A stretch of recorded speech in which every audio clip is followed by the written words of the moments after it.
Très bon réveil, la matinale d'Europe 1 avec François Geffrier. Il est 7h53 et c'est notre halte quotidienne dans les rayons de la librairie Mola à Bordeaux, partenaire d'Europe 1 cet été encore, et nous sommes avec Stéphane Place. Oui, on a vu ressurgir les fractures de la société américaine, le racisme, les problèmes d'intégration, des questions majeures à l'approche de la présidentielle aux États-Unis. Bonjour Stéphane Place. Bonjour François, bonjour à tous. Le livre que vous nous proposez ce matin nous éclaire sur ce pays et bouscule les idées reçues, notamment sur les Amérindiens, les Indiens d'Amérique. Le titre de l'ouvrage, Ici n'est plus ici.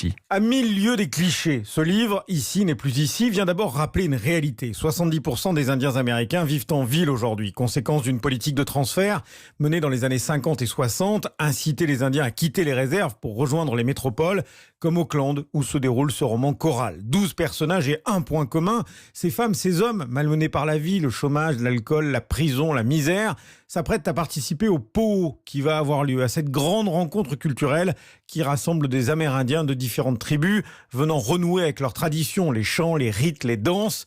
Ici n'est plus ici, le coup de cœur de Lucie Leroy, libraire chez Mola. C'est un roman noir parce qu'effectivement ces 12 personnages qu'on apprend à découvrir au fur et à mesure des chapitres et qui ont tous plus ou moins des liens entre eux, ont tous une bonne raison de se rendre dans ce powwow, et on comprend au fur et à mesure des pages qu'il va s'y passer quelque chose d'important, de sans doute très grave et très tragique. C'est aussi un roman sur la violence de la colonisation qui appelle à la violence dans les rues constamment. En fait, c'est une découverte aussi assez profonde, assez incarnée, parce que justement Tommy Orange nous le dit dans un prologue à ce bouquin, toute notre vision de l'Indien d'Amérique et même la vision que les Indiens d'Amérique ont d'eux-mêmes est complètement pourrie par cette image véhiculée dans les bouquins, dans les films, même dans l'histoire telle qu'elle est racontée aux enfants aux États-Unis, dans les manuels scolaires. C'est vraiment arrêté avec cette image de l'Indien qui vit dans sa réserve à côté de son casino et sa plume sur la tête, quoi. Ici n'est plus ici, c'est le premier roman de Tommy Orange, lui-même d'origine cheyenne.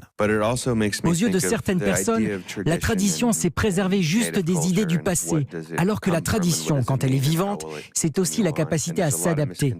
Conserver une image un peu passiste des Indiens, cela a fait partie de la politique gouvernementale, comme si c'était finalement une façon de figer les gens pour réussir à les effacer plus sûrement.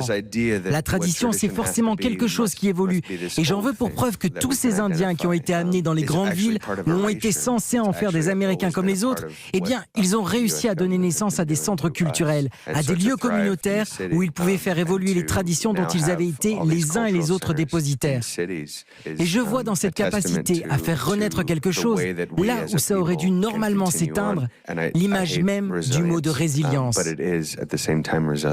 Un roman salué par la critique dès sa sortie aux États-Unis. C'est un récit très dense, porté, vous l'avez compris, par les voix de plusieurs personnages. Merci beaucoup Stéphane Place. Le livre du jour avec la librairie Mola, c'est à 7h50 tous les jours cet été.